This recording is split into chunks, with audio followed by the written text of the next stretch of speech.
Ang pagkakaiba ng mahirap at mayaman kapag may family reunion at sa kahit ano pang klaseng okasyon. Una, kapag mahirap ka, kahit nasa harapan ka na nila, parang wala pa rin sila nakikita. Pero kapag mayaman ka, nasa malayo ka pa lang, nakangiti na sila sa'yo.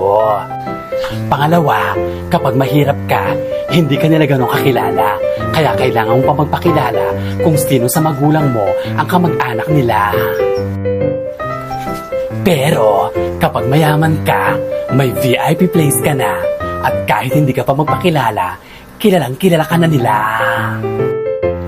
Pangatlo, kapag mahirap ka, kahit gustuhin mo makipagkwentuhan o makipag-usap sa kanila, pero ang topic nila ay kung sino ang pinakamayaman at may malayo ang narating sa buhay. Sa tingin mo, sasali ka pa ba?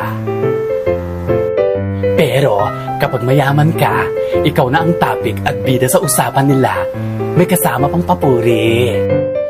Pang-apat, kapag mahirap ka, nasa isang sulok ka lang at walang mag-aaksaya ng oras para kausapin ka.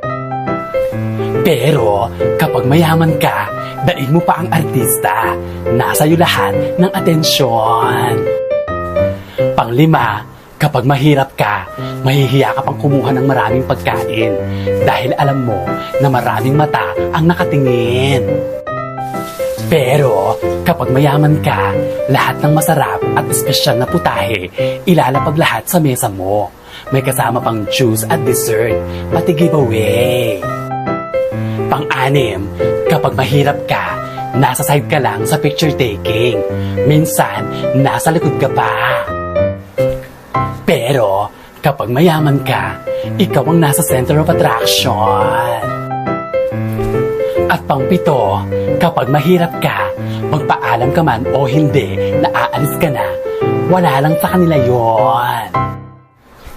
Pero kapag mayaman ka at alam nilang aalis ka na, ihahatid ka pa nila sa labas at walang sawang pasasalamat ang maririnig mo mula sa kanila. At kahit paalis ka na, sakay ng umagarang sasakyan, ay nakangiti pa rin sila hanggang sa makalayo ka.